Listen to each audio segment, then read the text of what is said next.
Hello, in this program today we are going to discuss how plants make food for themselves. It is a well-known fact that all living organisms need food for their survival.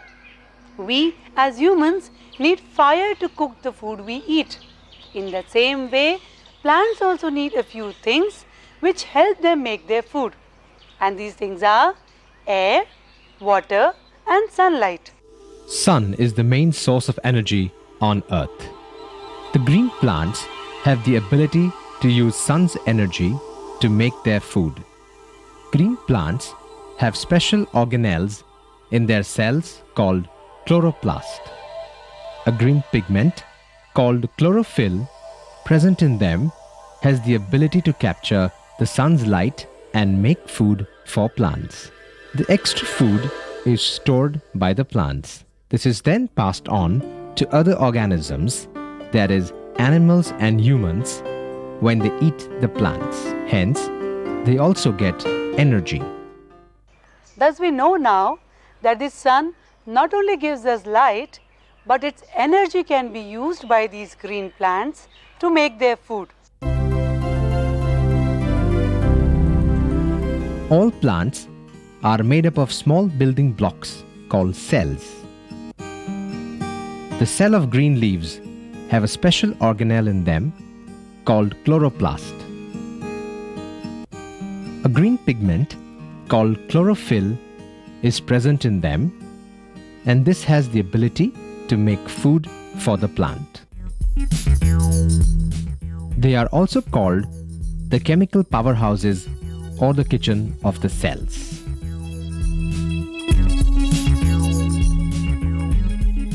If we see the internal structure of a cell, the outermost layer is the cuticle.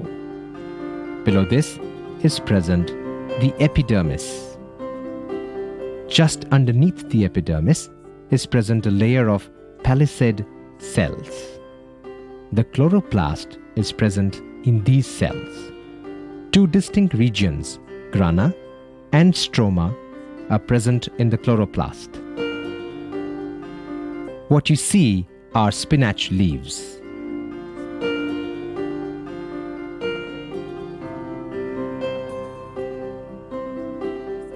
When they are crushed, the green fluid that is seen is the chlorophyll.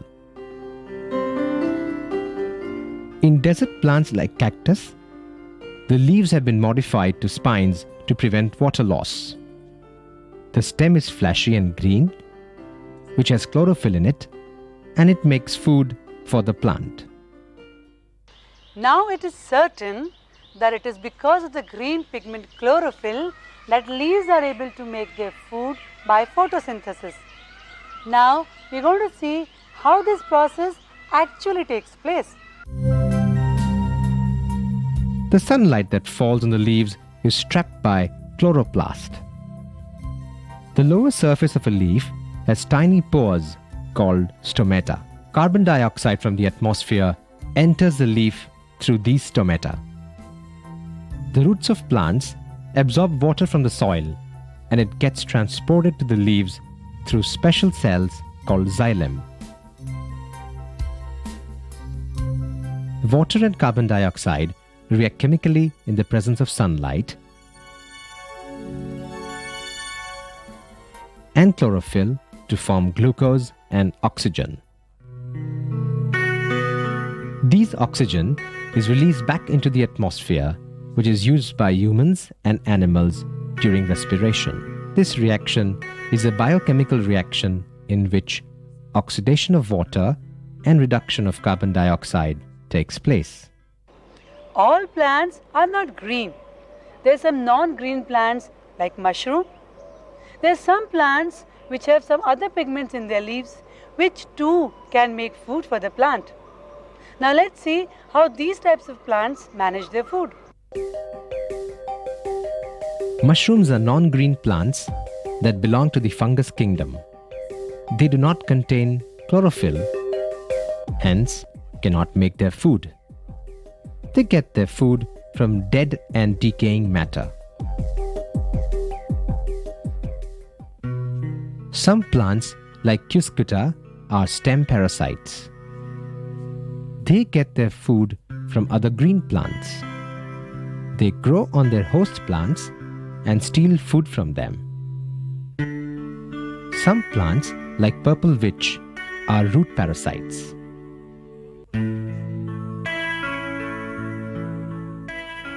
They also absorb food from the roots of their host plants. Some plants like Venus flytrap are carnivorous or insectivorous plants. They trap insects and digest them to get nutrients from the insects. Another example is pitcher plant. The insect gets trapped inside.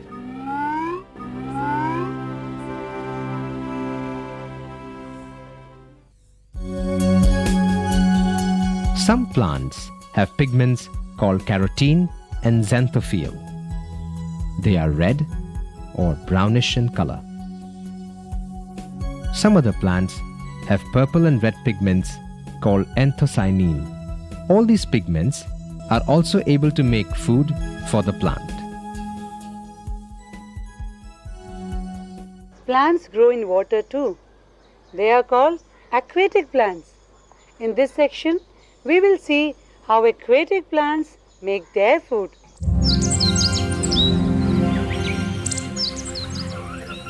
The main water bodies are oceans, lakes, ponds, and rivers.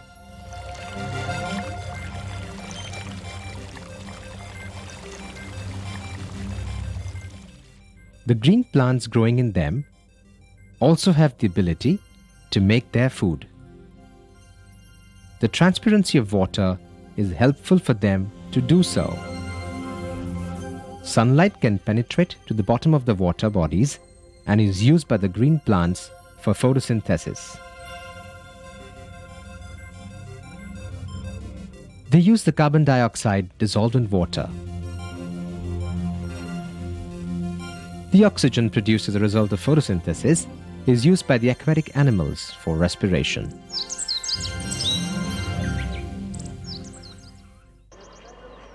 In some plants, the rate of photosynthesis is determined by the intensity of sunlight.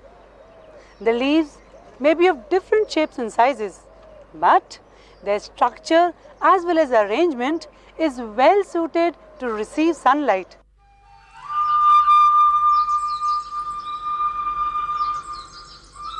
The green leaves eagerly await for dawn. As the sun rises, they become active and the process of photosynthesis begins. Plants may be big or small, may have different shapes and sizes of leaves, but they all grow towards sunlight. Their leaves are arranged in such a way that all of them are exposed to the sun and they all get sunlight.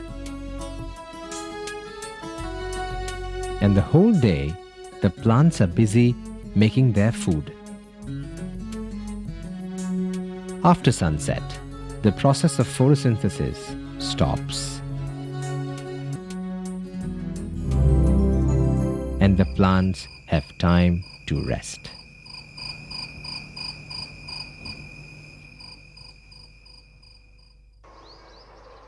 Some plants cannot tolerate direct sunlight. They grow well in shade and are called shade plants, while some plants grow well in the sun. These plants are called sun plants.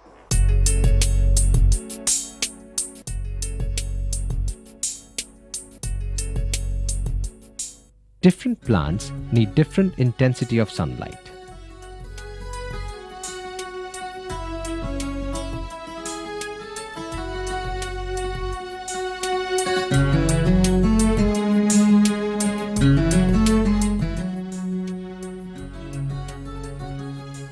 Some plants like Dracaena, Dieffenbachia,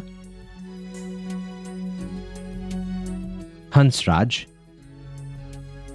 and Philodendron, Aglaonema, and Monestra are shade plants. Money plant is a climber and a shade plant. So its leaves grow in the shade of the leaves of the host plant, and thus they adjust the intensity of sunlight according to their need.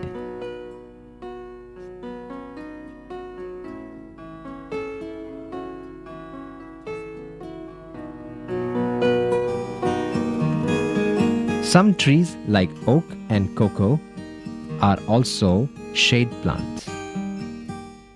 Plants like sunflower are sun plants. They grow in direct sunlight. Their leaves need a high intensity of sunlight for photosynthesis. Similarly, maize is also a sun plant.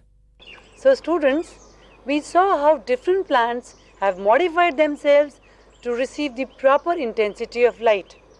Now we'll learn more about the factors which influence the rate of photosynthesis in a plant. Water is one of the raw materials needed for photosynthesis. Deficiency or excess of water both affect photosynthesis. Similarly, the amount of carbon dioxide in the atmosphere also affects photosynthesis. The right intensity of sunlight is also very important. If the intensity of light is less than required, then the stomata close and carbon dioxide cannot enter the leaves and the rate of photosynthesis becomes less. If the intensity of sunlight is more than that required, then the leaves lose more water due to transpiration and the chlorophyll gets destroyed. If the plants do not get all the nutrients in the right amount, the rate of photosynthesis is less. The age of the leaf also determines their photosynthetic ability. Young leaves are more efficient in making food. As leaves age, the chlorophyll pigment gets destroyed and the leaves turn yellow. When some specific characters of a maize plant are crossed with a rice plant, a hybrid rice plant is obtained.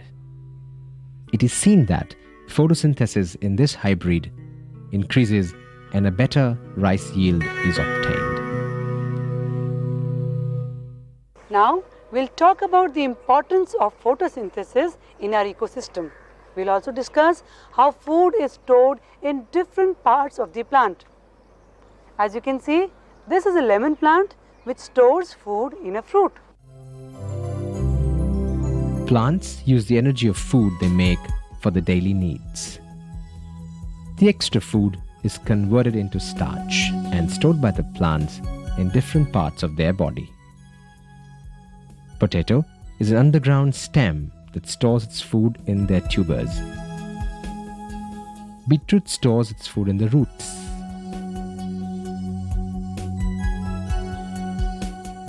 Cereals like wheat, rice, maize, etc., and pulses like grams and chickpeas, etc., store their extra food in their seeds. Some plants like onions store the food in their stems. Leafy vegetables like spinach that we eat store their food in their leaves. Some plants store the food in their fruits like banana, guavas, mangoes, apples, chiku, etc. Some plants like sunflower store the food in their flowers.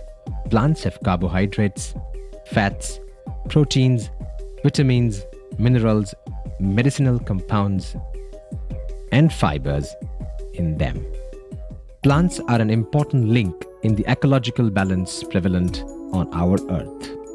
All animals depend, directly or indirectly, on plants for their food and thus their survival. All animals, birds, insects, and aquatic animals get food from plants. We humans also get our food from plants. So plants are called the primary producers. They are food for all animals called consumers. Thus, Green plants have an important role to play in the ecological web. Plants take the carbon dioxide that we animals release in the atmosphere and use it to make their food.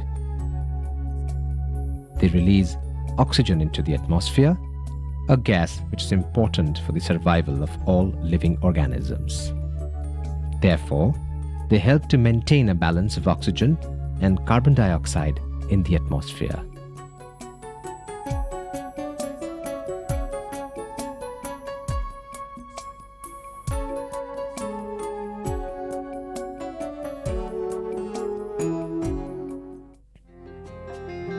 A small recap. Till now, we have learned that the green plants have the ability to use sun's energy to make their food. The cells of green leaves have a special organelle in them called chloroplast. Water and carbon dioxide react chemically in the presence of sunlight and chlorophyll to form glucose and oxygen. All animals, birds, insects, and aquatic animals get food from plants. We humans also get our food from plants. In today's program, we saw the importance of photosynthesis for all living organisms. We also saw how plants utilize natural resources like water, sunlight, and carbon dioxide to make food not only for themselves but for all living organisms. So students, this was the special information about photosynthesis. That's all for today. See you next time. Till then, goodbye.